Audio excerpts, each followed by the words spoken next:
सभी को story books पढ़ना पसंद है। हर एक स्टोरी सेंटेंसेस से बनती है जो वर्ड्स से बनते हैं। और वर्ड्स किससे बनते हैं? जी हाँ, वो लेटर्स से बनते हैं। अगर आप ध्यान से देखें तो हमारे आसपास सब कुछ किसी न किसी छोटी एंटिटी से बना है। इन छोटी एंटिटीज को बेसिक यूनिट्स कहते हैं। क्या आप जानते हैं कि हमारा शरीर भी बेसिक यूनिट से बना है?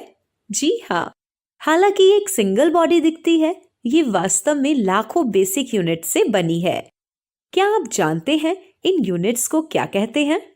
जी हाँ, इन्हें सेल्स कहते हैं। सेल को हिंदी में कोशिका कहते हैं।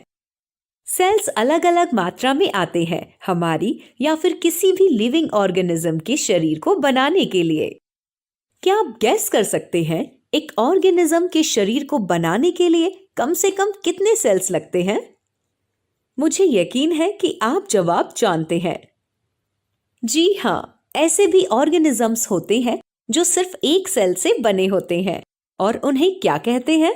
उन्हें यूनिसेल्यूलर ऑर्गेनिजम्स कहते हैं। इसका एक एग्जाम्पल है बैक्टीरिया। और हम जैसे ऑर्गेनिजम्स को क्या कहते हैं? जी हाँ, हम मल्टीसेल्यूलर ऑर्गेनिजम्स की कैटेगरी में आते हैं, यानी कि जिनकी बॉडी कई सेल्स से बनी होती है। अब अगला जरूरी सवाल है, अगर हमारे शरीर में इतने ज्यादा सेल्स हैं तो क्या सब एक ही प्रकार के हैं? बिल्कुल नहीं। जैसे हमारे शरीर में बहुत से सेल्स होते हैं, वैसे ही उनके बहुत से प्रकार भी होते हैं। इन सेल्स को देखें एग्जाम्पल के लिए। ये बहुत अलग दिखते हैं, लेकिन हैरान करने वाली बात यह है कि तीनों हमारे शरीर का हिस्सा है। जी हाँ, ये एक ओवम है, अगला एक न्यूरॉन है और आखिर में ये रेड ब्लड सेल है। इनका स्ट्रक्चर, शेप, साइज एक दूसरे से बिल्कुल अलग है और इनके फंक्शंस भी।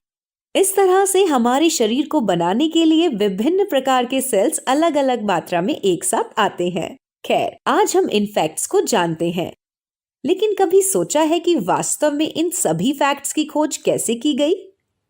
चलिए इसे जानने के लिए सेल्यूलर स्टडीज के इतिहास पर एक नजर डालें। मिलते हैं अगले वीडियो में।